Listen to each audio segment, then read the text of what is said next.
नमस्कार. चला तर मग आज आपण पाहणार आहोत उन्हाळा विशेषमध्ये शरीराला थंडावा देणारा असा लग्नामध्ये बनवला जातो तसा अगदी थंडगार मठ्ठा. चला तर मग रेसिपीला सुरुवात करूया.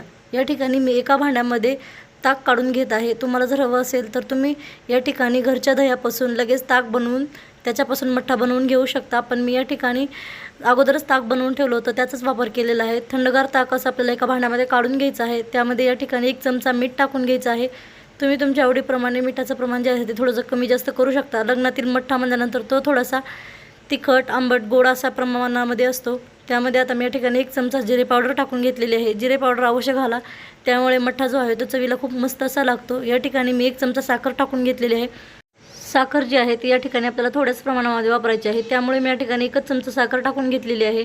आता आपण त्यामध्ये या ठिकाणी थोडंसं तिखट टाकून घेणार आहोत. मी या ठिकाणी 3 हिरवी मिरची जी आहे ते अशी थोडीशी जाडसर अशी कुटून घेतलेली आहे. जास्तही तिखट आपल्याला वापरायचं नाही. मी या ठिकाणी 3च हिरवी मिरची वापरलेली आहे. तीही पिवळसर कलर जी असते त्या कलरची मिरची मी या ठिकाणी वापरलेली आहे. जास्त जर हिरवी मिरची असेल तर तुम्ही या ठिकाणी 1च मिरची वापरू शकता. मी या ठिकाणी 3 हिरवी मिरची बारीक अशी ठेचून टाकलेली आहे. आता आपल्याला व्यवस्थित असं मिक्स करून घ्यायचं आहे. हे सर्व साहित्य जे आहे ते ताकामध्ये व्यवस्थित मिक्स झालं पाहिजे, अशा पद्धतीने ते आपल्याला मिक्स करून घ्यायचं आहे. आता आपण त्यामध्ये या ठिकाणी 1 चमचा अद्रकीचा रस टाकून घेतलेला आहे, त्यामुळे मठ्ठा जो आहे तो चवीला खूप मस्त असा लागतो. त्यामुळे या ठिकाणी मी 1 चमचा अद्रकीचा रस टाकून घेतलेला आहे. आता आपला मठ्ठा एकदम थंडगार असा राहण्यासाठी त्यामध्ये थोडेसे बर्फाचे तुकडे आपल्याला टाकून घ्यायचे आहेत आणि व्यवस्थित असं मिक्स करून घ्यायचं आहे. पूर्णपणे बर्फ वितळेपर्यंत आपल्याला ते मिक्स करून घ्यायचं आहे, म्हणजे एकदम छान असा आपला थंडगार मठ्ठा जो आहे तो तयार होतो. सर्व साहित्य टाकून झाल्याच्यानंतर त्यावरती आता आपण एकदम बारीक अशी कट करून घेतलेली कोथिंबीर टाकून घेतलेली आहे. कोथिंबीर जी आहे ते आपल्याला या ठिकाणी बर्फ टाकल्यानंतर टाकून घ्यायची आहे आणि व्यवस्थित असं मिक्स करून घ्यायचं आहे.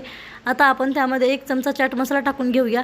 चाट मसाला अवश्य टाका, त्यामुळे मठ्ठा जो आहे तो अतिशय चटपटीत असा तयार होतो आणि चवीला तर खूपच अप्रतिम असा लागतो. अशा पद्धतीने उन्हाळ्यामध्ये थंडगार असा मठ्ठा एक वेळेस नक्की बनवून पहा. खूपच छान असा मठ्ठा चवीला तयार होतो. आता आपण त्यामध्ये या ठिकाणी चवीपुरतं काळं मीठ टाकून घेणार आहोत. अगदी थोडंसं चुटकीभरच काळं मीठ आपल्याला टाकून घ्यायचं आहे, कारण आपण या ठिकाणी सुरुवातीला हे मीठ वापरलेलं आहे. काळं मीठ आणि चाट मसाला टाकल्यामुळे मठ्ठा जो आहे तो चवीला खूप मस्त असा तयार होतो. त्यामुळे ह्या उन्हाळ्यामध्ये अशा पद्धतीने तुम्ही एक वेळेस मठ्ठा नक्की ट्राय करून पहा. खूप छान असा हा मठ्ठा तयार होतो. खूप साधी आणि सोपी ही रेसिपी आहे. अशा पद्धतीने अतिशय थंडगार असा आपला घरच्या घरी लग्नात बनवला जातो तसा मठ्ठा तयार झालेला आहे. ही आजची मठ्ठ्याची रेसिपी तुम्हाला कशी वाटली कमेंटमध्ये नक्की सांगा. व्हिडिओ आवडल्यास लाईक करा, शेअर करा, सबस्क्राईब करा. पूर्ण व्हिडिओ पाहिल्याबद्दल धन्यवाद. चला तर मग पुन्हा भेटूया अशाच एका छानशा रेसिपीमध्ये.